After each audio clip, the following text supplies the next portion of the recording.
Hello friends, 50-50 सदाबहार GK GS update का फैसले 50 क्वेश्चन के सीरीज में आपका एक बार फिर से स्वागत है।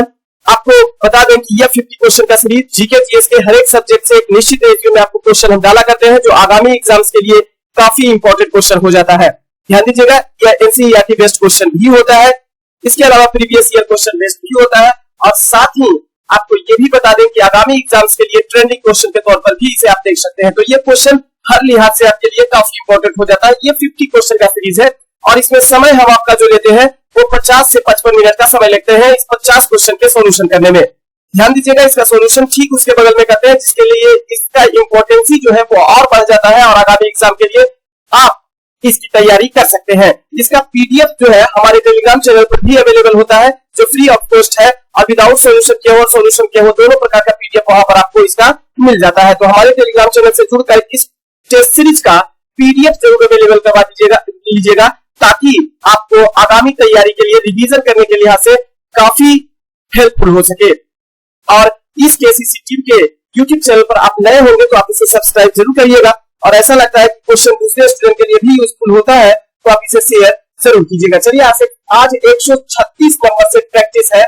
136 के पहले का सारा सेट प्रैक्टिस आपको पीडीएफ चैनल हमारे टेलीग्राम चैनल पर पीडीएफ के रूप में अवेलेबल है, वहां से अवेलेबल करवा लीजिएगा और रिवीजन लगातार करते रहिएगा, क्योंकि फ्रेंड्स एग्जाम अपने समय पर आएगा भी और जाएगा भी, आपका रिजल्ट पीछे न रह जाए इसके लिए हम आपके लिए कंटेंट तैयार करते हैं, और ये कंटेंट काफी विश्वसनीय कंटेंट होगा आगामी एग्जाम्स के लिए। तो चलिए 136 नंबर का पहला क्वेश्चन देखते हैं।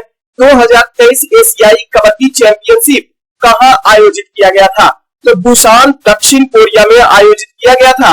यह 2023 में एशियाई कबड्डी चैंपियनशिप का आयोजन। अब कुछ इंपॉर्टेंट बातों को देख लेते हैं इससे रिलेटेड।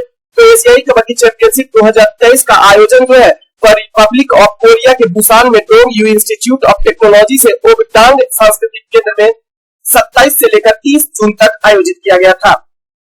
यह खेल जो है उसमें भारत ने फाइनल मुकाबला में ईरान को हराया, और यह ध्यान दीजिएगा 9वां संस्करण था, और 9 संस्करणों में से 8वीं बार भारत ने एशियाई कबड्डी चैंपियनशिप खिताब 2023 जीत लिया है, इसको हरा के, ईरान को हराकर फाइनल मुकाबला में। क्लियर?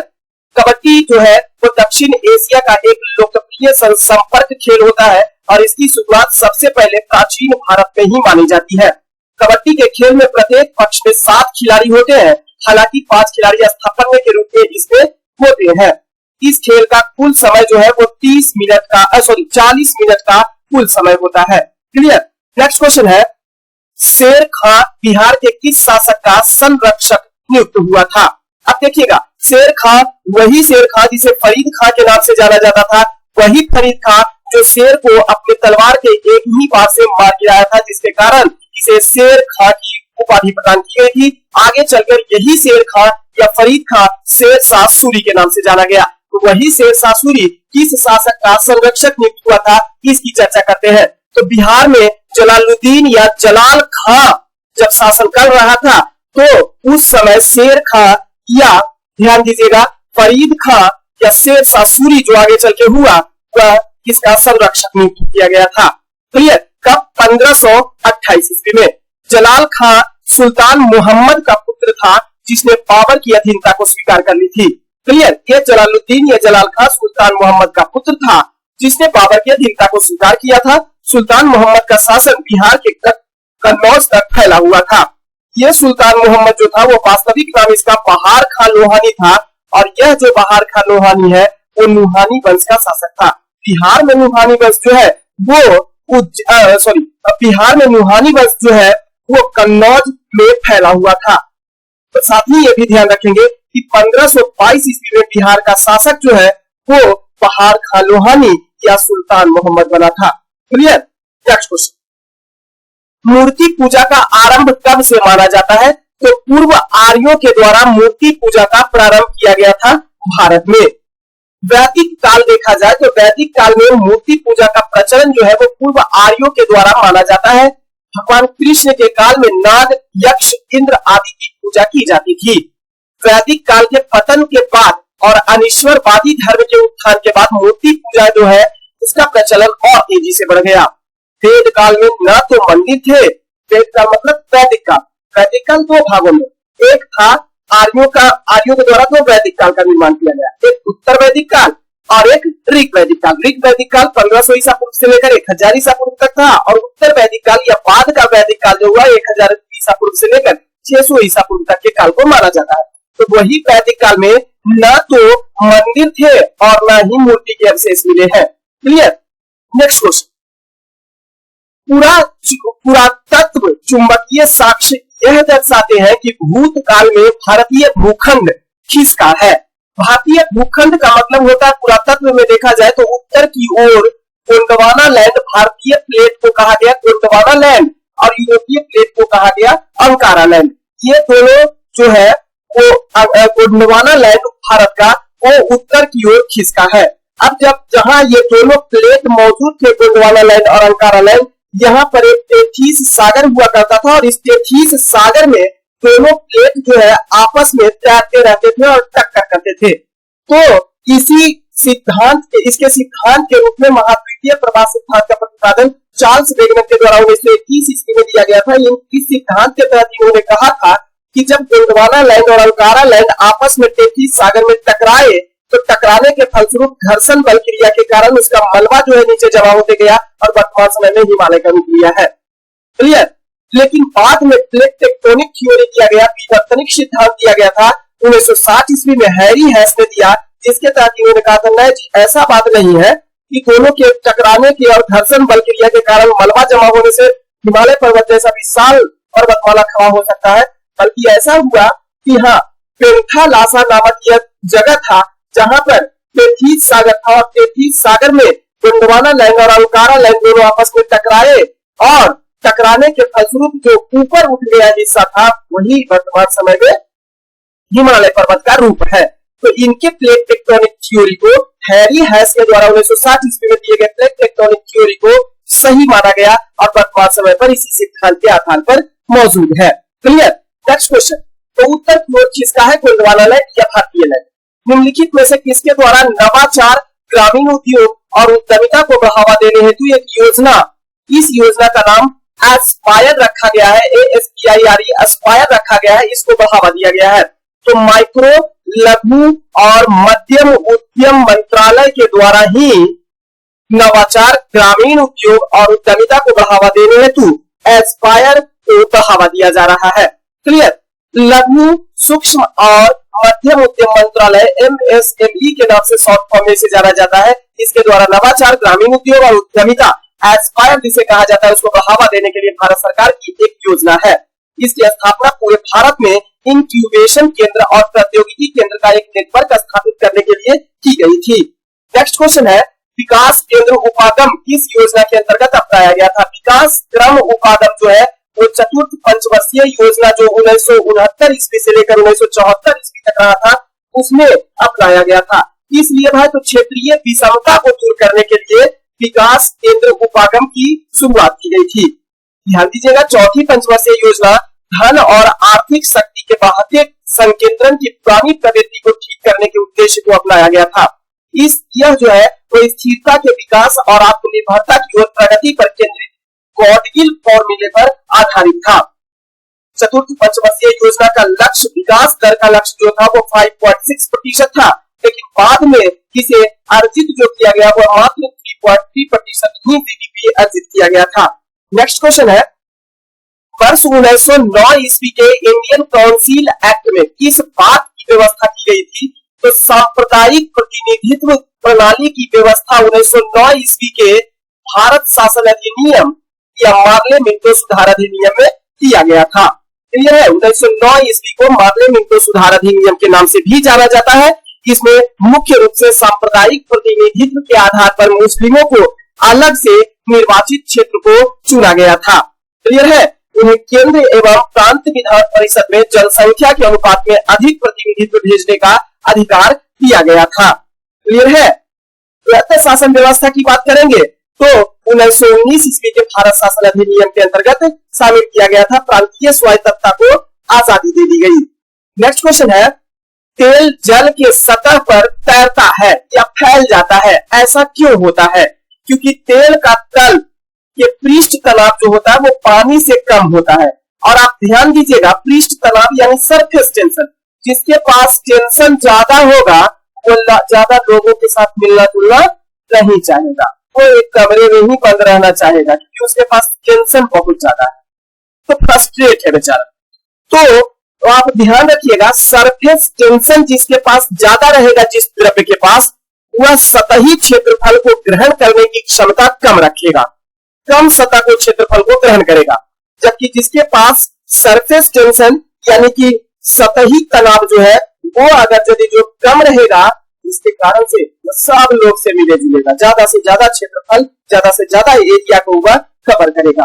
क्लियर? तो समझ गए पृष्ठ तनाव कौन सा काम करता है। ध्यान दीजिएगा, तेल का पृष्ठ तनाव गर्म पानी की तुलना में अधिक होता है, गर्म पानी की तुलना में पृष्ठ तनाव अधिक होता है, जिसके कारण से गर्म पानी ज्यादा दूर तक फैल जाता है सतह पर, लेकिन तेल एक निश्चित जगह पर अपना स्थान को ग्रहण किए हुए रहता है क्योंकि इसके पास तनाव ज्यादा है और इसलिए इसका आकार एक बूंद के रूप में रह जाता है।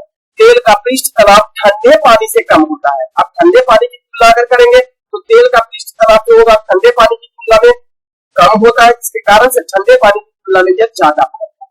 क्लियर है? नेक्स्ट क्वेश्चन, WEF की रिपोर्ट के अनुसार, यानी वर्ल्ड इकोनॉमिक फोरम रिपोर्ट जारी करता है, तो इसकी रिपोर्ट के अनुसार वैश्विक लैंगिक अंतराल रिपोर्ट 2023 में कौन सा देश अंतिम स्थान पर रहा है। अब जरा ध्यान दीजिएगा, वर्ल्ड इकोनॉमिक फोरम के द्वारा 146 देशों का लैंगिक अंतराल रिपोर्ट 2023 जारी किया गया है। क्लियर? और इसमें 146वां स्थान यानी सबसे अंतिम स्थान पर जो है वो अफगानिस्तान रहा है। ध्यान रखिएगा, वर्ल्ड इकोनॉमिक फोरम 2023 में यह रिपोर्ट यानी वैश्विक लैंगिक अंतराल रिपोर्ट जो है वो 17वां रिपोर्ट है। इस रिपोर्ट में लैंगिक समानता के मामले में अगर भारत का स्थान देखा जाए तो कुल 146 देशों में 127वें स्थान पर भारत रहा है और यह पिछले वर्ष की तुलना में 8 स्थान का सुधार किया है। रिपोर्ट के अनुसार आइसलैंड लगातार 14वें वर्ष विश्व में सबसे अधिक लैंगिक समानता वाला देश हो गया है। WEF यानी वर्ल्ड इकोनॉमिक फोरम की स्थापना जो हुई थी वो 1971 ईस्वी में क्लॉस श्वाब के द्वारा किया गया था। WEF का मुख्यालय स्विट्जरलैंड की राजधानी जेनेवा में स्थित है। WEF के द्वारा प्रकाशित जो मुख्य रिपोर्ट है, जरा उसकी ओर ध्यान दीजिएगा। कभी कभी क्वेश्चन पूछ देता है कि किस संस्था के द्वारा ये रिपोर्ट जारी किया जाता है, तो WEF वर्ल्ड इकोनॉमिक फोरम या विश्व आर्थिक मंच के द्वारा पर्यावरण प्रदर्शन सूचकांक, वैश्विक प्रतिस्पर्धात्मक सूचकांक, मानव पूंजी रिपोर्ट तथा वैश्विक जोखिम रिपोर्ट और साथ ही में ये भी ध्यान रखेंगे कि वैश्विक लैंगिक अंतराल रिपोर्ट भी जारी करता है। Clear? Next question, floppy disk क्या होता है। तो फ्लॉपी डिस्क जो होता है वो एक चुंबकीय द्रव्य से निर्मित एक प्रकार का डिस्क होता है, ये स्टोरेज डिवाइस होता है। क्लियर? अब यह फ्लॉपी डिस्क जो होता है इसकी खोज 1967 ईस्वी में IBM इंटरनेशनल बिजनेस मशीन के द्वारा किया गया था। फ्लॉपी डिस्क कुछ वृत्ताकार पथ में बटा हुआ होता है और इस वृत्ताकार पथ को ट्रैक कहा जाता है। पुनः यह ट्रैक जो होता है वह सेक्टर में बटा हुआ होता है और प्रत्येक सेक्टर की स्टोरेज क्षमता 512 बाइट की होती है। फ्लॉपी डिस्क में 76 ट्रैक्स होते हैं और 26 सेक्टर होते हैं और प्रत्येक सेक्टर की स्टोरेज क्षमता जो होती है वो 5/2 बाइट यानी 2.5 बाइट की होती है। क्लियर? नेक्स्ट क्वेश्चन, दूध उदाहरण होता है किसका। तो दूध जो है एक प्राकृतिक पायस का उदाहरण होता है। यह पायस जो है वो कोलाइडी विलयन का प्रकार होता है। कोलाइडी विलयन कई प्रकार के होते हैं, जैसे सोल, एरोसोल, पायस, ये सभी कोलाइडी विलयन के उदाहरण होते हैं। अब समझेंगे कोलाइडी विलयन किसे कहा जाता है। तो कोलाइडी विलयन जिसका आकार 10⁻⁻5 सेंटीमीटर से 10⁻⁻7 सेंटीमीटर के बीच पाया जाता है और इसे नग्न आंखों की सहायता से नहीं देखा जा सकता है। यह चर्म पत्र जो होता है उसके आर पार आसानी से आ जा सकता है, इसे ही कोलाइडी विलयन कहा जाता है। क्लियर है? अब ध्यान दीजिएगा, यह इसके अंतर्गत दो द्रव्य जो तरल अवस्था में पदार्थों में मिश्रित के रूप में पाए जाते हैं, लेकिन ये पृथक्करण के कारण समान रूप से अमिश्रणीय होते हैं। कहने का मतलब ये घुले हुए तो जरूर द्रव्य में होते हैं, दो मिश्रण जो द्रव्य के रूप में घुले हुए आपस में होते हैं। क्लियर? और यह अमिश्रणीय होते हैं, देखने में तो घुले हुए लगते हैं लेकिन यह आसानी से इसे पृथक्करण किया जा सकता है, अलग किया जा सकता है दोनों को। जैसे दूध में वसा मौजूद होता है, फैट मौजूद होता है, लेकिन वो दिख नहीं रहा है। लेकिन जब इसे पृथक्करण की प्रक्रिया यानी इसे हटाना होता है तो हम इसे मथ कर दूध से क्रीम को बाहर कर लेते हैं। क्लियर है? तो इसे कोलाइडिबिलियन कहा जाता है। तो दूध जो है वो एक पायस का उदाहरण होता है जो कोलाइडिबिलियन के अंतर्गत शामिल होता है। दूध एक प्राकृतिक पायस होता है, जबकि पेंट की बात करें तो यह एक कृत्रिम पायस होता है। क्लियर है? नेक्स्ट क्वेश्चन, सुमेलित करना है। एक तरफ जो दिया हुआ है वो पुस्तक दिया हुआ, दूसरे तरफ उसके रचनाकार दिया हुआ है। एक तरफ पुस्तक और दूसरा तरफ रचनाकार दिया हुआ है। पाणिनि ने अष्टाध्यायी, संभवतः संस्कृत भाषा व्याकरण की पहली पुस्तक थी अष्टाध्यायी, जिसकी रचना पाणिनि के द्वारा किया गया था। वात्स्यायन ने कामसूत्र नामक पुस्तक की रचना की थी। चाणक्य ने मौर्य वंश से संस्थापित मौर्य वंश के शासन व्यवस्था के बारे में अर्थशास्त्र में चर्चा किया है। जबकि कलहन के द्वारा राजतरंगिणी, जो कश्मीर के इतिहास से रिलेटेड है, राजतरंगिणी नामक पुस्तक की रचना कलहन के द्वारा किया गया था। क्लियर है? तो 3, 1, 4, 2 आपका सही मिलान हो जाएगा। नेक्स्ट क्वेश्चन है, भारतीय रुपये को परिवर्तनीय कब बनाया गया था? तो भारतीय रुपये को पूंजीगत खाते में अगस्त 1994 ईस्वी में परिवर्तनीय बनाया गया था। क्लियर? पूंजीगत खाते में अगस्त 1994 ईस्वी में भारतीय रुपये को परिवर्तनीय बनाया गया था। क्लियर है? नेक्स्ट क्वेश्चन, निम्नलिखित युग्मों में से किसका सुमेलन जो है वो सही नहीं किया हुआ है? बोमडिला दर्रा अरुणाचल प्रदेश में बिल्कुल सही मिलान किया हुआ है। नाथुला दर्रा सिक्किम में बिल्कुल सही मिलान किया हुआ है। घोर घाट दर्रा क्या हिमाचल प्रदेश में है? जी नहीं। घोर घाट दर्रा जो है वो आपका महाराष्ट्र राज्य में स्थित है और यह महाराष्ट्र के मुंबई को पुणे शहर से जोड़ देता है। घोर घाट दर्रा। क्लियर? पाल घाट दर्रा केरल के कोचीन शहर को कोयम्बटूर शहर से जोड़ देता है। पाल घाट दर्रा। तो सभी का बारी बारी से जरा ध्यान दीजिएगा। अरुणाचल प्रदेश में स्थित प्रमुख दर्रा जो है वो बोमडिला दर्रा, यांगयाप दर्रा और टीपू दर्रा है। जबकि सिक्किम में स्थित प्रमुख दर्रा नाथुला दर्रा और चिलेपला दर्रा है। हिमाचल प्रदेश में प्रमुख दर्रे सितगिरा दर्रा, रोहतांग दर्रा और बड़ा लापचा दर्रा है। घोर घाट दर्रा जो है वो 630 मीटर लंबा एक संपर्क मार्ग है और यह महाराष्ट्र में स्थित है, जो महाराष्ट्र के मुंबई शहर को पुणे शहर से आपस में जोड़ देता है। पाल घाट दर्रा 305 मीटर लंबा एक संपर्क मार्ग होता है, जो तमिलनाडु के कोयम्बटूर को केरल के कोचीन शहर से जोड़ देता है। यह पाल घाट दर्रा कहाँ स्थित है? तो केरल में स्थित है। 305 मीटर लंबा है और यह कोयम्बटूर शहर को, केरल के कोचीन को कोयम्बटूर शहर से जोड़ता है। नेक्स्ट क्वेश्चन है, भारतीय संविधान निम्न में से कौन सी नागरिकता प्रदान करता है? तो भारतीय संविधान जो है वो एकल नागरिकता की चर्चा करता है। भारतीय संविधान, क्योंकि भारत एक राज्यों का संघ है, ना कि एक संघ है, तो राज्यों का संघ है, जिसके कारण से भारत में एकल नागरिकता को प्रोवाइड किया गया है। क्लियर? नागरिकता की चर्चा भारतीय संविधान के भाग 2 और अनुच्छेद 5 से लेकर 11 तक में किया गया है। क्लियर है? नेक्स्ट क्वेश्चन, हृदय की धड़कन नियंत्रित करने के लिए कौन सा खनिज आवश्यक होता है? वैसे तो हमारे शरीर में विभिन्न प्रकार की क्रियाविधि, उपापचयी क्रिया और विभिन्न प्रकार की क्रियाविधि को कंट्रोल करने के लिए बहुत सारे खनिज की आवश्यकता पड़ती है, लेकिन क्वेश्चन यहाँ पर है कि हृदय की धड़कन को नियंत्रित करने के लिए कौन से खनिज की आवश्यकता है? तो पोटेशियम नामक खनिज की आवश्यकता जो है वो हृदय की धड़कन को कंट्रोल करने के लिए। साथ ही आप ये भी ध्यान रखेंगे, हृदय की धड़कन को कंट्रोल करने के लिए पोटेशियम जो है वो काफी उपयुक्त माना जाता है और इसकी दैनिक मात्रा हमारे भोजन में 1 ग्राम प्रतिदिन होना चाहिए। पोटेशियम जो है वो मांस से, मछली से, अनाज से, फल से और सब्जी से आसानी से प्राप्त हो जाता है। क्लियर? अब बात करें सोडियम। सोडियम जो है हमारे शरीर में रक्त दाब को नियंत्रित करने में सहायता करता है।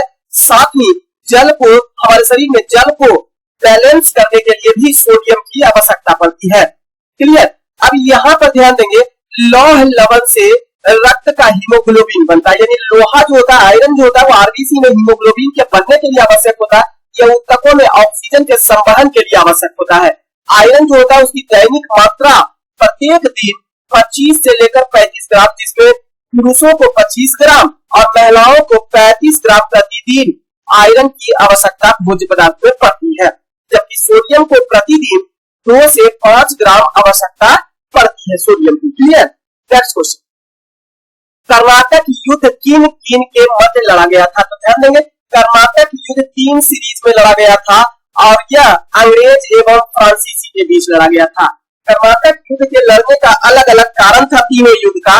ध्यान दीजिएगा, प्रथम कर्नाटक युद्ध 1746 से लेकर 1748 ईस्वी के बीच में लड़ा गया था। यह युद्ध ऑस्ट्रिया के उत्तराधिकारी से प्रभावित युद्ध था और यह 1748 ईस्वी में एला सापल की संधि के तहत समाप्त हो गया। द्वितीय कर्नाटक युद्ध सन 1749 से लेकर 1754 ईस्वी के बीच लड़ा गया था। यह हैदराबाद तथा कर्नाटक के सिंहासन के उत्तराधिकारी के बीच युद्ध, जो हैदराबाद और कर्नाटक का सिंहासन था उसके लिए उत्तराधिकारी के साथ यह युद्ध शुरू हुआ था और यह द्वितीय कर्नाटक युद्ध 1754 ईस्वी में पांडिचेरी की संधि के तहत सन 1757 ईस्वी में समाप्त हो गया। तृतीय कर्नाटक युद्ध 1756 ईस्वी में शुरू हुआ, 1763 ईस्वी तक ये चला था। इसे अंग्रेज एवं फ्रांसीसी के बीच हुए सप्तवर्षीय युद्ध का एक हिस्सा माना जाता है। यह 1763 ईस्वी में पेरिस की संधि के तहत समाप्त हो गया। क्लियर?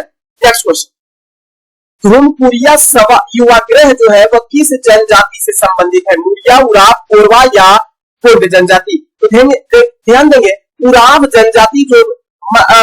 जनजाति मुख्य रूप से झारखंड एवं छत्तीसगढ़ के क्षेत्र में पाई जाती है।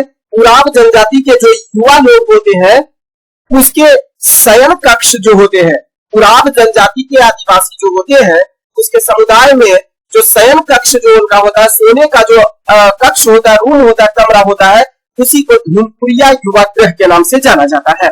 नेक्स्ट क्वेश्चन है, लोलक घड़ियां गर्मी के दिन में सुस्त हो जाती है क्योंकि लोलक की लंबाई गर्मी के दिनों में तापमान पाकर लंबा हो जाता है, जिसके कारण से लोलक की घड़ियां जो है उसका आवर्त काल घट जाता है और आवर्त काल बढ़ जाता है, जिसके कारण से वह सुस्त हो जाती है।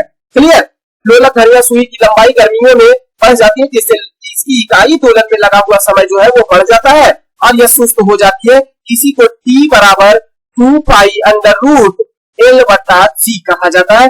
जैसे ही लोलक की लंबाई बढ़ेगी तो T यानी आवर्त काल जो होगा वो भी बढ़ जाएगा, जिसके कारण से घड़ी जो होगी वो सुस्त हो जाती है। क्लियर? नेक्स्ट क्वेश्चन, निम्न में से कौन संविधान के 42वां संवैधानिक संशोधन के द्वारा नीति निर्देशक तत्वों में नहीं जोड़ा गया है? अब ध्यान दीजिएगा, 42वां संवैधानिक संशोधन 1976 ईस्वी में स्वनिश्चित समिति की अनुशंसा की सिफारिश पर किया गया था और इस 42वें संवैधानिक संशोधन को मिनी कॉन्स्टिट्यूशन, इसे ही लघु संविधान यानी कि मिनी कॉन्स्टिट्यूशन कहा जाता है। ऐसा क्यों कहा जाता है? क्योंकि 42वां संवैधानिक संशोधन 1976 ईस्वी के तहत भारतीय संविधान में कुल 89 प्रावधान जो है उसको भारतीय संविधान में जोड़ा गया था। इतने प्रावधान को किसी भी संवैधानिक संशोधन में नहीं जोड़ा गया था।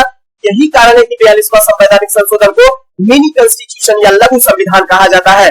अब इस 42वें संवैधानिक संशोधन के तहत नीति निर्देशक तत्वों में कुछ प्रावधान को जोड़ा गया था। तो क्वेश्चन है कि नीति निर्देशक तत्वों में कौन से प्रावधान को नहीं जोड़ा गया था? अब ध्यान दीजिएगा, शोषण के विरुद्ध, शोषण से बच्चों एवं वयस्कों की सुरक्षा व्यवस्था किया गया था। शोषण से बच्चों एवं वयस्कों की सुरक्षा व्यवस्था किया गया था। अनुच्छेद 39 के क्रय के तहत यह 42वें संवैधानिक संशोधन के तहत नीति निर्देशक तत्व में जोड़ा गया था। क्लियर? फिर है समान न्याय तथा निःशुल्क कानूनी सलाह और उद्योगों के प्रबंधन में श्रमिकों की भागीदारी की व्यवस्था अनुच्छेद 43 के क्रय में कहा गया है, जो नीति निर्देशक तत्व 42वां संवैधानिक संशोधन के तहत जोड़ा गया था। क्लियर है? बाकी ऑप्शन नंबर सी जो है वो समान आचार संहिता, ये भारतीय संविधान के अनुच्छेद 44 में इसकी वर्णन किया गया है, इसको जोड़ा गया है और यह 42वें संवैधानिक संशोधन के तहत नहीं जोड़ा गया है। क्लियर है? अब जरा ध्यान दीजिएगा, नीति निर्देशक तत्व की चर्चा भारतीय संविधान के भाग 4 और अनुच्छेद 36 से लेकर 51 तक में किया गया है। नीति निर्देशक तत्व को भारतीय संविधान में आयरलैंड के संविधान से जोड़ा गया है। नीति निर्देशक तत्व के बारे में न्यायालय परिवर्तनीय नहीं है, न्यायालय में इसके खिलाफ नहीं जाया जा सकता है। फिर है नेक्स्ट क्वेश्चन, चंद्रयान 3 मिशन का प्राथमिक उद्देश्य क्या है? बड़ा इंपॉर्टेंट क्वेश्चन, अभी ट्रेंडिंग क्वेश्चन, कोई भी एग्जाम होगा तो इससे क्वेश्चन संभावित है बनना, निश्चित तौर पर बनेगा। तो चंद्रयान 3 मिशन जो है उसका प्राथमिक उद्देश्य क्या है, पूरा देख लेते। चंद्रयान 3 मिशन के 3 प्राथमिक उद्देश्य है, तीनों को ध्यान रखिए। 3 प्राथमिक उद्देश्य है, कौन कौन है भाई? तो पहला है चंद्रमा की सतह पर सुरक्षित लैंडिंग और प्रदर्शन करना, चंद्रमा की सतह पर सुरक्षित लैंडिंग का प्रदर्शन करना। दूसरा है चंद्रमा पर रोवर के घूमने का प्रदर्शन करना, और तीसरा है इन सीटू वैज्ञानिक प्रयोगों का संचालन करना। यही तीनों चंद्रयान 3 मिशन का प्राथमिक उद्देश्य है। अब यह चंद्रयान 3 मिशन जो है वो लॉन्च कब किया गया, तो 14 जुलाई 2023 को श्रीहरिकोटा के सतीश धवन अंतरिक्ष केंद्र से GSLV यानी global satellite launch vehicle MK3 यानी मार्क 3 के द्वारा प्रक्षेपित किया गया। इस मिशन में 3 प्रमुख मॉड्यूल को लॉन्च किया गया है, शामिल किया गया है। पहला मॉड्यूल प्रोपल्सन मॉड्यूल, दूसरा लैंडर मॉड्यूल और तीसरा रोवर मॉड्यूल है। प्रोपल्सन मॉड्यूल लैंडर और रोवर कॉन्फ़िगरेशन को 100 किलोमीटर चंद्र कक्षा तक ले जाएगा। वर्तमान समय में इसरो के अध्यक्ष जो है वह एस सोमनाथ है, इसे भी आप ध्यान रखेंगे। तो ध्यान रखेंगे चंद्रयान 3 मिशन के तहत आपको ऑप्शन में दिया हुआ है ऑप्शन नंबर बी, भविष्य के मिशन के लिए आवश्यक लैंडिंग क्षमताओं को प्रदर्शित करना, option number B. Clear. Next question, निम्नलिखित में से किस सूफी संत के विचारों को सिखों के धर्म ग्रंथ आदि ग्रंथ में संकलित किया गया है, तो फरीदुद्दीन गंज ए शकर, जिसे बाबा फरीद के नाम से जाना जाता है, इनकी वाणी को आदि ग्रंथ जो सिखों का पवित्र धर्म ग्रंथ है, जिसकी रचना सिखों के 5वें गुरु अर्जुन देव के द्वारा किया गया था, इस पुस्तक में फरीदुद्दीन, जिसे बाबा फरीद के नाम से जाना जाता है, यही सूफी संत के विचारों को संकलित किया गया है। क्लियर। और भी ध्यान देंगे, रैदास हो गए, कबीर हो गए, नानक हो गए, ये सभी भक्ति संत थे। क्लियर। और इनकी भी वाणी गुरु ग्रंथ साहिब यानी आदि ग्रंथ में संकलित किया गया है। नेक्स्ट क्वेश्चन है, निम्न में से कौन सा कर खरीदारों के लिए प्रत्यक्ष रूप से वस्तुओं के मूल्यों की वृद्धि नहीं करता है? आयकर, क्योंकि आयकर जो है वो प्रत्यक्ष कर होता है केंद्र सरकार का, और यह जो है वो वस्तुओं की मूल्य वृद्धि पर कोई प्रभाव नहीं डालता है, क्योंकि यह एक प्रत्यक्ष कर है जो किसी व्यक्ति पर उसकी वार्षिक आय के आधार पर केंद्र सरकार के द्वारा वसूल किया जाता है। नेक्स्ट क्वेश्चन है, ऋतु प्रवास क्रिया किस जनजाति के द्वारा किया जाता है? ऑप्शन है भूटिया, बुक्सा, जौनसारी या थारू जनजाति। तो भूटिया जनजाति जो उत्तराखंड में मुख्य रूप से पाई जाने वाली प्रमुख जनजाति होती है, ध्यान दीजिएगा, इसी के द्वारा ऋतु प्रवास किया जाता है, क्योंकि यह अपने पशुओं को चराने के लिए ग्रीष्म ऋतु में ऊंचे स्थानों पर पर्वतों पर चले जाते हैं, और जैसे ही शीत ऋतु आता है तो ये घाटियों में नीचे चले आते हैं। कहने का मतलब यह है कि भूटिया जनजाति ही ऐसा जनजाति है जो ऋतु प्रवास करता है, ऋतु के आधार पर अपना स्थान परिवर्तन करता है। क्लियर। भूटिया जनजाति जो है वो उत्तराखंड के अल्मोड़ा, चमोली, पिथौरागढ़ और उत्तरकाशी जिला के क्षेत्र में पाई जाती है। ध्यान दीजिएगा, जौनसारी जनजाति जो है वो उत्तराखंड की सबसे बड़ी जनजाति है। थारू जनजाति उत्तराखंड के नैनीताल से लेकर उत्तर प्रदेश के गोरखपुर एवं तराई क्षेत्र में निवास करती है। इस थारू जनजाति का संबंध जाट वंश से है। खूब क्वेश्चन पूछ रहा है। नेक्स्ट क्वेश्चन है, डीएनए में उपलब्ध कौन सा यौगिक एमिनो अम्ल नहीं बनाता है? ऑप्शन है एडेनिन, टायरोसिन, गुआनिन या साइटोसिन। ध्यान देंगे, टायरोसिन इसमें से जो है वो किसी प्रकार का भी एमिनो एसिड नहीं बनाता है। डीएनए में 4 न्यूक्लियोटाइड या 4 क्षारक होते हैं, जिसमें एडेनिन, साइटोसिन, गुआनिन और थायमिन होता है। ध्यान आप ये दीजिएगा, एडेनिन जो होता है, ए से फर्की से इसको इंडिकेट करेंगे, एडेनिन और गुआनिन ये दोनों जो होता है वो प्यूरिन बेस होता है। क्या होता है? प्यूरिन बेस होता है। ये प्यूरिन बेस होता है, जबकि थायमिन और साइटोसिन जो होता है वो दोनों जो होता है वो पायरीमिडीन बेस होता है। पायरीमिडीन बेस होता है। ये दोनों को ध्यान रखेंगे। अब ये बात आप ध्यान रखेंगे कि एडेनिन और थायमिन, डीएनए में एडेनिन और थायमिन हमेशा एक दूसरे के साथ बॉन्ड बनाता है, ट्रिपल बॉन्ड। डीएनए में एडेनिन जो होता है, एडेनिन जो प्यूरिन बेस का एडेनिन होता है और पायरीमिडीन बेस का थायमिन होता है, इन दोनों के बीच बॉन्ड बनता है, वो दोनों जुड़कर रहते हैं ट्रिपल बॉन्ड के रूप में। लेकिन प्यूरिन बेस का गुआनिन और पायरीमिडीन बेस का साइटोसिन जो होता है, ये दोनों बॉन्ड बना के आपस में डीएनए में पाए जाते हैं डबल बॉन्ड के साथ। क्लियर? दोनों बात ध्यान रखेंगे। टाइरोसिन डीएनए का कोई यौगिक नहीं होता है। नेक्स्ट क्वेश्चन है, लोकसभा का सचिवालय सीधे नियंत्रण में होता है किसके नियंत्रण में? तो लोकसभा के अध्यक्ष के नियंत्रण में होता है। संसद के सचिवालय जो होते हैं, संसद के सचिवालय होते हैं। संसद मतलब राज्यसभा प्लस लोकसभा, राज्यसभा और प्लस लोकसभा, ये दोनों ही संसद के अंग है। हालांकि इसके अंग राष्ट्रपति होते हैं, लेकिन सदन के तहत कोई आते हैं राज्यसभा और लोकसभा। इन दोनों ही सदन के एक सचिवालय होता है, दोनों का अलग अलग सचिवालय होता है, और यह सचिवालय जो होता है वह किसके नियंत्रण में होता है, ये भी आप ध्यान रखेंगे। तो अगर राज्यसभा सचिवालय है तो यह राज्यसभा के सभापति के कंट्रोल में होगा, नियंत्रण में होगा। लोकसभा के सचिवालय है तो लोकसभा अध्यक्ष के नियंत्रण में होगा। दोनों के सचिवालय की चर्चा जो किया गया भारतीय संविधान के अनुच्छेद 98 में किया गया है। क्लियर है? नेक्स्ट क्वेश्चन, बिहार के क्षेत्र में सन 1757 से 58 के मध्य मीर जाफर एवं अंग्रेजों का विरोध किसके द्वारा प्रारंभ किया गया था? तो जैसे ही 1757 ईस्वी में मीर जाफर प्लासी का लड़ाई हुआ और अंग्रेजों की जीत हुई तो मीर जाफर को बंगाल का नवाब बनाया गया।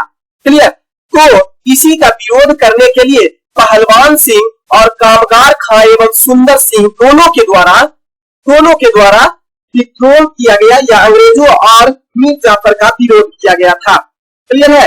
अब ये जो पहलवान सिंह थे वे कौन थे, तो जरा ये भी ध्यान देंगे। तो मीर जाफर को जब बंगाल का नवाब बनाया गया तो बिहार के जमींदार में व्यापक असंतोष फैल गया, जिसके परिणाम स्वरूप नरहट के जमींदार कामगार खां एवं भोजपुर के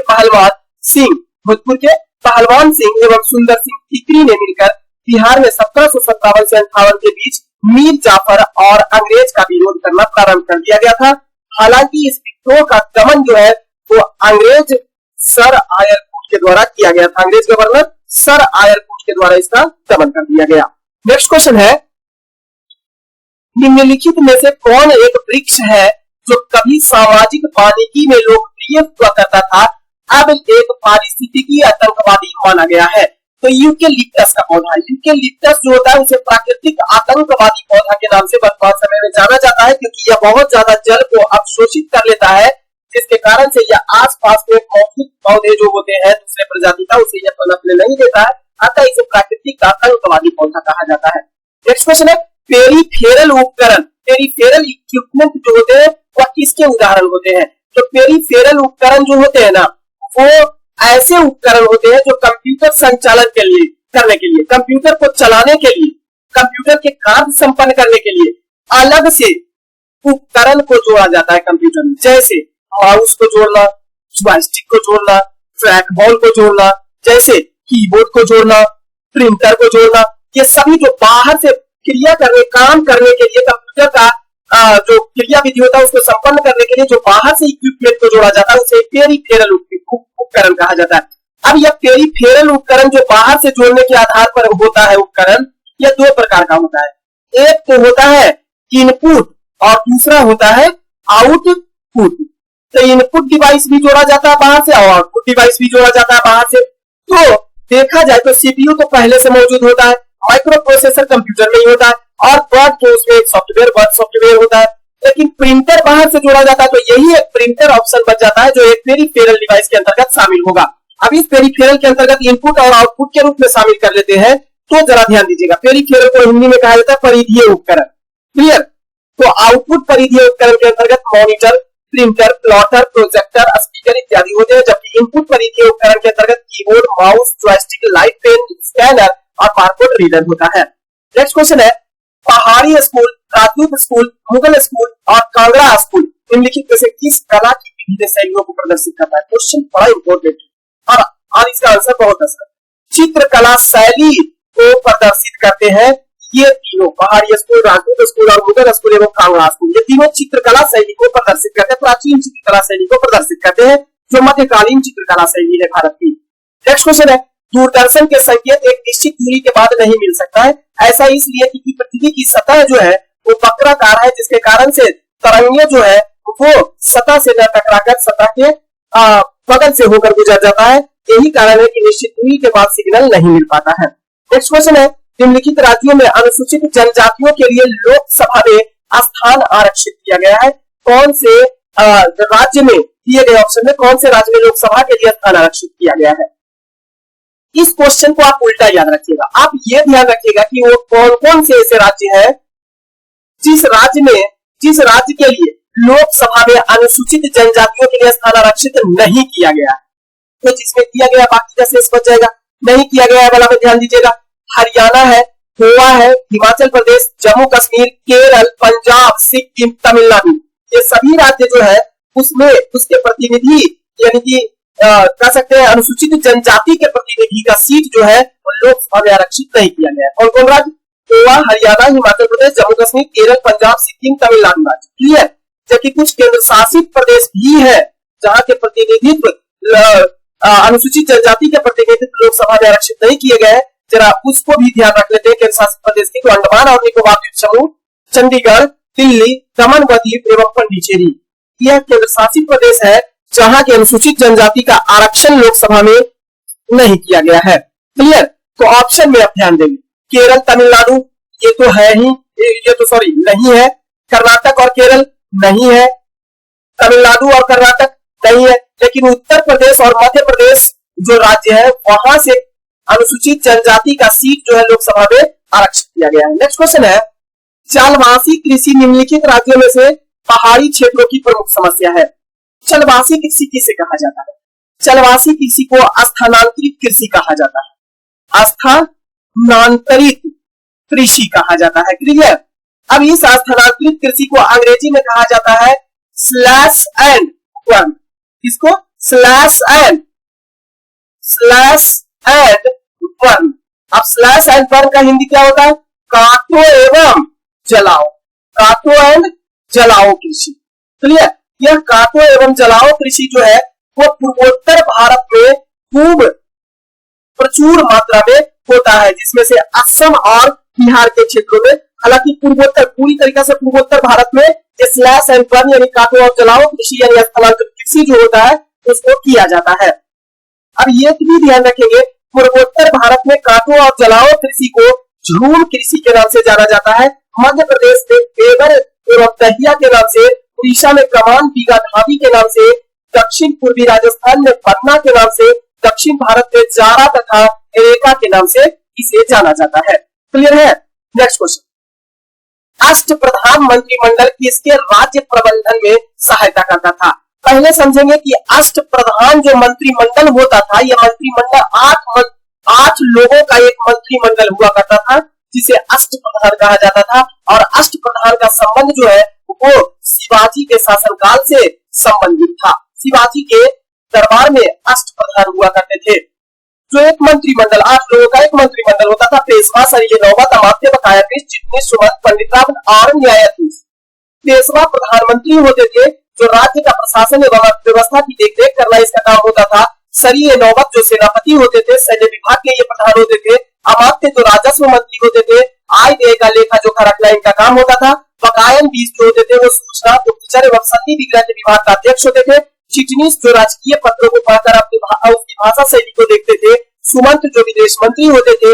पंडित राव जो धार्मिक कार्यों के लिए तिथि का निर्धारण करते थे। और न्यायाधीश जो न्याय विभाग के प्रधान होते थे। यही अष्ट प्रधान होते थे। आप ये भी ध्यान रखेंगे फ्रेंड्स कि हमारे भारतीय इतिहास में ऐसे भी शासक हुए जो अष्ट दिग्गज, जिसके शासनकाल में अष्ट दिग्गज रहता था। अब ये अष्ट दिग्गज जो था वो 8 तेलुगु भाषा में विद्वान कवि होते थे जिनके समूह को अष्ट दिग्गज कहा जाता था। और ये जो थे वो कृष्णदेव राय के शासनकाल तुलुब वंशीय शासक, कृष्णदेव राय के विजयनगर शासक तुलुब वंशीय शासक थे। कृष्णदेव राय के दरबार में अष्ट दिग्गज रहा करते थे जो तेलुगु भाषा के 8 महाकवि हुआ करते थे।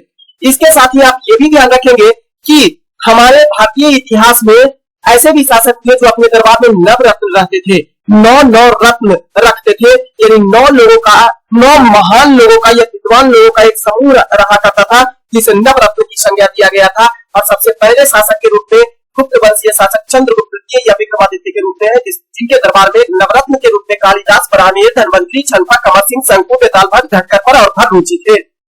जबकि दूसरा शासक जो हुए जिनके दरबार में नवरत्न रहते थे, मुगल वंशीय शासक अकबर अपने दरबार में नवरत्न रखते थे और इनके दरबार के नवरत्न में से ध्यान दीजिएगा बीरबल, अबुल फजल, टोडरमल, भगवान दास, मानसिंह, तानसेन, अबुल रहीम खान, खाना मुल्ला दो प्याजा एवं हकीम इमाम हुआ करते थे। नेक्स्ट क्वेश्चन है, ट्रिपल एंटीजन एक बच्चे को दी जाती है, कब दिया जाता है? ट्रिपल एंटीजन का पूरा रूप होता है डीपीटी। डीपीटी का मतलब होता है डिप्थेरिया परट्यूटिस, मतलब काली खांसी, और टी से टिटेनस होता है। तो डिप्थेरिया परट्यूटिस मतलब कुकुर खांसी या काली खांसी, और टिटेनस को शामिल किया जाता है डीपीटी के अंतर्गत, इसी को शॉर्ट फॉर्म में डीपीटी कहा जाता है। ट्रिपल एंटीजन जो होता है उसकी पहली खुराक बच्चे के जन्म के 1.5 महीने के बाद यानी 45वें दिन दिया जाता है, दूसरी खुराक 30 दिन के बाद 75वें दिन दिया जाता है, तीसरी खुराक फिर 30 दिन के बाद 105वें दिन दिया जाता है, और चौथी एवं अंतिम खुराक जो होती है वो 1.5 वर्ष की आयु में बच्चे को दिया जाता है। तो आप सभी बात ध्यान रखेंगे, डीपीटी के टीका का पहला खुराक 45वें दिन, दूसरी खुराक 75वें दिन, तीसरी खुराक 105वें दिन, और चौथी खुराक और अंतिम खुराक जो होती है वो 1.5 वर्ष तक की दी। आपसे क्वेश्चन ये भी पूछेगा डीपीटी की खुराक दी जाती है, तो 4 खुराक दी जाती है और चौथी खुराक 1.5 वर्ष की आयु में दिया जाता है। नेक्स्ट क्वेश्चन है, कापात का संबंध किससे है? कापात का संबंध जो है वो ग्रामीण कल्याण कार्यक्रम की सहायता और मूल्यांकन करने के लिए एक परिषद की स्थापना किया गया था सन 1986 ईस्वी में सितंबर महीने में। कापात का पूरा रूप होता है council for advancement of people's action and rural technology का, ये बार इसका फुल फॉर्म भी पूछ देता है। इसका हिंदी होता है लोक कार्यक्रम एवं ग्रामीण प्रौद्योगिकी विकास परिषद। इसकी गठन सितंबर 1986 ईस्वी को किया गया था। वर्तमान समय में इसका मुख्यालय नई दिल्ली में स्थित है। इस परिषद का मुख्य उद्देश्य ग्रामीण समृद्धि के लिए परियोजनाओं के कार्यक्रम में स्वैच्छिक कार्य को प्रोत्साहन देना और उसमें मदद करना होता है। कापाट जो होता है उसके 9 प्रादेशिक समितियां स्थापित किए गए हैं जो जयपुर, लखनऊ, अहमदाबाद, भुवनेश्वर, पटना, चंडीगढ़, हैदराबाद, गुवाहाटी और धारवाड़ में स्थित है। और ये सभी प्रादेशिक समितियों को अपने अपने प्रदेशों में स्वयं सेवी संस्थाओं की 25 लाख रुपए तक की वाली परियोजनाओं को मंजूरी देने की शक्ति प्राप्त हुई है। ये भी आप ध्यान रखेंगे, खूब इंपोर्टेंट है कि ग्रामीण मंत्रालय के अंतर्गत कापाट का नया नाम बदल दिया गया है, गंगोत्री इसे नाम रखा गया है। इसका पूरा रूप government in action with NGO for transformation और रूरल इंडिया कर दिया गया है। नेक्स्ट क्वेश्चन है, 20 दिसंबर को विश्व भर में कौन सा दिवस मनाया जाता है? तो अंतरराष्ट्रीय मानव एकता दिवस के रूप में मनाया जाता है। अब जरा ये भी ध्यान दीजिएगा कि संयुक्त राष्ट्र महासभा ने 22 दिसंबर 2005 को एक संकल्प पारित किया था जिसके तहत एकता को मौलिक और सार्वभौमिक मूल्यों में से एक के रूप में पहचान दी गई थी। इस संकल्प के माध्यम से संयुक्त राष्ट्र संघ ने हर साल 20 दिसंबर को अंतरराष्ट्रीय मानव एकता दिवस मनाने की घोषणा किया है। 20 फरवरी को राष्ट्रीय विज्ञान दिवस के रूप में मनाया जाता है। अंतरराष्ट्रीय कंप्यूटर साक्षरता दिवस 30 दिसंबर को मनाया जाता है। ये भी आप ध्यान दीजिएगा। इसी अंतरराष्ट्रीय कंप्यूटर सुरक्षा दिवस, क्वेश्चन 2 प्रकार का, कंप्यूटर दिवस अंतरराष्ट्रीय कंप्यूटर दिवस मनाया जाता है, ये भी क्वेश्चन पूछेगा। और अंतरराष्ट्रीय कंप्यूटर सुरक्षा दिवस, इंटरनेशनल कंप्यूटर प्रोटेक्शन डे 30 नवंबर को मनाया जाता है। इसे अंतरराष्ट्रीय साइबर सुरक्षा दिवस के रूप में भी जाना जाता है। क्लियर? नेक्स्ट क्वेश्चन, उच्चतम लवणता पाई जाती है, कहां पाई जाती है? तो तुर्की का वान झील जो है उसमें दुनिया का सबसे ज्यादा लवणता पाई जाती है, और इसमें जो लवणता पाई जाती है वो 330 ग्राम प्रति 1000 ml पाई जाती है। तो दुनिया की सर्वाधिक लवणता वाला झील है तुर्की का वान झील। दूसरा सर्वाधिक लवणता वाला झील जो है विश्व में वह इजराइल का मृत सागर है जिसकी औसत लवणता 240 ग्राम प्रति 1000 ml होता है। तीसरी सर्वाधिक लवणता जो है वो यूएसए का ग्रेट साल्ट झील है जिसकी लवणता 230 ग्राम प्रति 1000 ml होती है। आप ये बात ध्यान रखिएगा कि महासागरीय लवणता के बारे में, महासागरीय लवणता के बारे में सबसे पहले पीटमर नामक विद्वान ने बताया था, और इन्होंने कहा था कि महासागरों में औसत लवणता जो होता है वो 35 ग्राम प्रति 1000 ml होता है। क्लियर? तो उस हिसाब से तुर्की का वान झील दुनिया का सर्वाधिक लवणता वाला झील है जहां 330 ग्राम प्रति 1000 ml होता है लवणता। दूसरा सर्वाधिक लवणता वाला झील इजराइल का मृत सागर है, 240 ग्राम प्रति 1000 ml औसतन होता है। तीसरा सर्वाधिक लवणता वाला यूएसए का ग्रेट साल्ट झील होता है जिसकी औसत लवणता 230 ग्राम प्रति 1000 ml होती है। अब ये भी आपको ध्यान देना है, जब सर्वाधिक लवणता की बात कर लिए तो सबसे कम लवणता वाला झील की भी बात कर लेते हैं। तो विश्व में सबसे कम लवणता वाला झील जो है वो बोथनिया की खाड़ी है यह यूरोप में स्थित है और इसकी लवणता मात्र 2 ग्राम प्रति 1000 ml होती है। दूसरा सर्वाधिक कम लवणता वाला सागर या झील जो है वो बाल्टिक सागर है, जिसकी लवणता जो है वो 3 से 15 ग्राम प्रति 1000 ml होता है।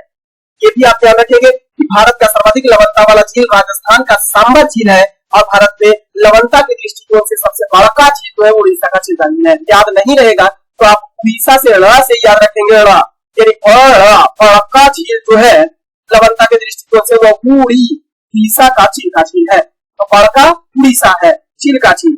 और एक शेष बच गया जो सर्वाधिक लवणता वाला, तो वह राजस्थान का सांबर झील है। क्लियर? आप ये भी ध्यान रखेंगे विश्व में लवणता के दृष्टिकोण से सबसे बड़ा सागर जो हो जाएगा वो कैस्पियन सागर हो जाएगा। क्लियर? नेक्स्ट क्वेश्चन, धीरज नारायण को हटाकर सिताब राय को कंपनी द्वारा बिहार का नायब दीवान बनाया गया था। सन 1767 ईस्वी में नायब दीवान बना दिया गया था। बिहार के महत्वपूर्ण उपराष्ट्रपतियों में राजा राम नारायण और राजा सिताब राय थे। अंग्रेज मिडलटन द्वारा धीरज नारायण और सिताब राय को प्रशासन मंडली का सदस्य नियुक्त किया गया था। 1767 ईस्वी बिहार में नायब दीवान का पद धीरज नारायण को हटाकर सिताब राय को दे दिया गया। नेक्स्ट क्वेश्चन है, निम्नलिखित में से किस बैंक ने गोल्ड नाम से एक गैर लिंक्ड और गैर भागीदारी वाला उत्पाद को लॉन्च किया है? क्लियर? तो यह India first life insurance company के द्वारा यह लॉन्च किया गया गोल्ड नाम से गैर लिंक्ड और गैर भागीदारी वाला उत्पाद को। क्लियर? देखेंगे, India first life insurance company ने guarantee of life dreams, gold जिसे कहा जाता है GOLD, guarantee of life dreams plan नामक एक नया उत्पाद को लॉन्च किया है। ये तो बैंकिंग क्षेत्र वाले जो तैयारी करते हैं उनके लिए काफी इंपॉर्टेंट है। गोल्ड प्लान एक नॉन लिंक्ड और नॉन पार्टिसिपेटिंग बीमा उत्पाद होता है। इस योजना की विशेषता यह है कि यह पॉलिसी धारकों को नियमित दीर्घकालिक आय प्रदान करती है। इस योजना के लिए प्रीमियम भुगतान की शर्तें जो है वो 30 साल से लेकर 40 साल की पॉलिसी शर्तों के लिए 6 और 10 साल के बीच रखा गया है। इस योजना के शुरुआती प्रीमियम जो है वो 4176 रुपया प्रति माह होगा। साथ ही यह योजना में 3 विकल्प दिया गया है, एक तत्काल योजना होगा, दूसरा मध्यवर्ती होगा, तीसरा इसे स्थगित करने का भी विकल्प दिया गया है। नेक्स्ट क्वेश्चन है, सम्राट अकबर के द्वारा निम्नलिखित में से किसे जरी कलम की उपाधि प्रदान की गई थी? अब देखिएगा, मुगल वंशीय शासक सम्राट अकबर के द्वारा अपने कई दरबारियों को अलग अलग उपाधि से सम्मानित किया गया था, जिसमें से ध्यान रखेंगे मोहम्मद हुसैन कश्मीरी को इन्होंने जरी कलम की उपाधि प्रदान की थी। अब्दुल समद को अकबर ने सीधी कलम की उपाधि प्रदान की। तानसेन को अकबर के द्वारा कंठ भरण वाणी विलास की उपाधि से सम्मानित किया गया था। अकबर के द्वारा भगवान दास को अमीर उल उमरा की उपाधि प्रदान की गई। बीरबल को अकबर ने कवि प्रिय की उपाधि से सम्मानित किया। नरहरि को अकबर ने महापात्र की उपाधि से सम्मानित किया और हरि विजय सूरी को अकबर ने जगत गुरु की उपाधि से सम्मानित किया गया था। तो सही आंसर मोहम्मद हुसैन कश्मीरी को अकबर ने जरी कलम की उपाधि प्रदान की थी। सभी ध्यान रखेंगे, क्वेश्चन इंपॉर्टेंट है। नेक्स्ट क्वेश्चन है, साइक्लोट्रॉन किसके त्वरित करने के लिए उपयोग किया था? तो साइक्लोट्रॉन जो होता है वो प्रोटॉन को त्वरित करने के लिए, ऊर्जा भरने के लिए इसका प्रयोग किया जाता है। क्लियर? साइक्लोट्रॉन चूंकि एक मशीन होता है जिसका उपयोग उच्च ऊर्जा के लिए आवेशित कणों को त्वरित करने के लिए किया जाता है। ये एक ऐसा उपकरण है जो तटस्थ कणों में तेजी लाने के लिए साइक्लोट्रॉन का उपयोग नहीं करती है और साथ ही इलेक्ट्रॉन में तेजी लाने के लिए भी इसका उपयोग नहीं किया जाता है, बल्कि ध्यान दीजिएगा इसे प्रोटॉन और न्यूट्रॉन आदि में कुछ भी उत्पन्न करने के लिए प्रयोग किया जाता है।